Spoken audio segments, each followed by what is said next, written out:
जय हिंद। आज हम जानेंगे कि आरबीआई यूपीआई को लेकर एक बहुत ही बड़ा अपडेट आया है।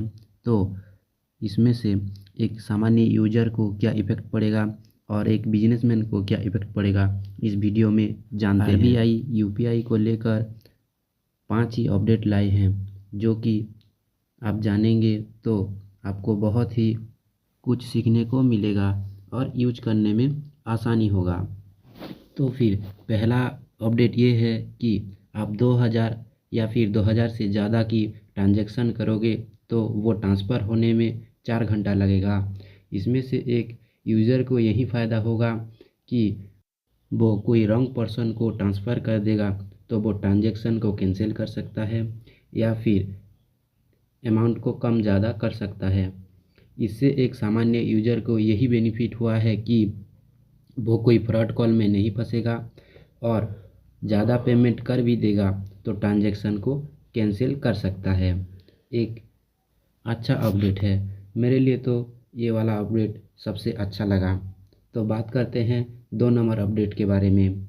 जानते हैं कि 2 नंबर अपडेट क्या है और एक आम आदमी को किस तरीके से फ़ायदा होगा।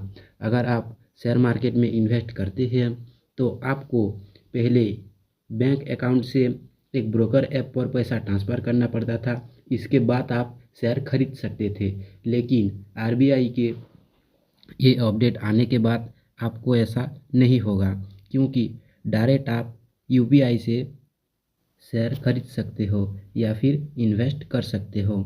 जैसे कि पहले क्या होता था, अब स्टॉक हो गया, ग्रो हो गया, वहीं पर आपको पैसा ट्रांसफ़र करना पड़ता था, इसके बाद आप शेयर खरीद सकते थे। इसे यही नुकसान होता था कि एक आम आदमी को जो इंटरेस्ट बैंक दे रहा है वही इंटरेस्ट नहीं मिलता था, वो ऐप पर वो पैसा पड़ा रहता था। लेकिन अब ऐसा नहीं होगा। यूपीआई का यही अपडेट आने के बाद आपको या फिर बड़े से बड़े इन्वेस्टर को यही फ़ायदा हुआ कि कोई भी ब्रोकर ऐप पर इनका पैसा फंसा नहीं रहेगा और अकाउंट पर रहने के बाद वो इंटरेस्ट मिलता रहेगा। तो फिर बात करते हैं 3 नंबर अपडेट के बारे में। यूपीआई को लेकर आरबीआई कितना ही बड़ा अपडेट लाया है और कितना स्ट्रिक्ट हो रहा है। तो फिर 3rd नंबर अपडेट यही है कि आपको 15,000 का ट्रांजैक्शन करना पड़े तो आपको एक ओटीपी भेजा जाता था, लेकिन अपडेट आने के बाद ऐसा नहीं है। इसलिए आप 1 लाख तक की ट्रांजैक्शन आराम से कर सकते हो, जैसे कि हॉस्पिटल पर और एजुकेशन सेक्टर पर। इससे बहुत ही बड़ा फ़ायदा होगा एक आम आदमी को। तो फिर बात करते हैं 4th नंबर अपडेट के बारे में, क्या है और कैसे काम करेगा। आप कोई भी एटीएम को जाकर क्यूआर कोड स्कैन करके कैश विड्रॉ कर सकते हो।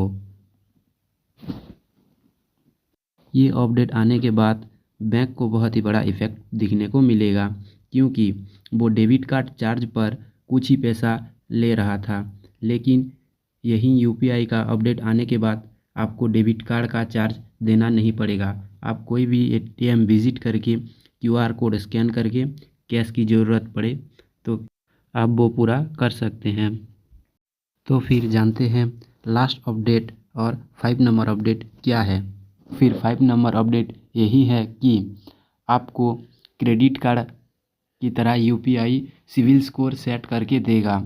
आप जिस तरह का भी ट्रांजैक्शन करते हो आपको यूपीआई क्रेडिट देगा कि आपका सिविल स्कोर कैसा है, किस तरीके से आप पेमेंट करते हो बोल के। ये इससे यही नुकसान होगा कि बैंक जो क्रेडिट कार्ड प्रोवाइड कर रहा है और लोगों को लोन प्रोवाइड कर रहा है या फिर खर्चे की आदत को बढ़ा रहा है, इस तरीके से आरबीआई का अपडेट आने के बाद खर्चे थोड़ा कम हो सकता है और क्रेडिट कार्ड प्रोवाइड कर रहा बैंक को थोड़ा नुकसान हो सकता है। तो यही थे 5 अपडेट, क्या है, कैसे काम करता है। आपको इनमें से कौन सा अपडेट अच्छा लगा आप हमें कमेंट करके ज़रूर बताइए। तो मिलते हैं नेक्स्ट वीडियो में।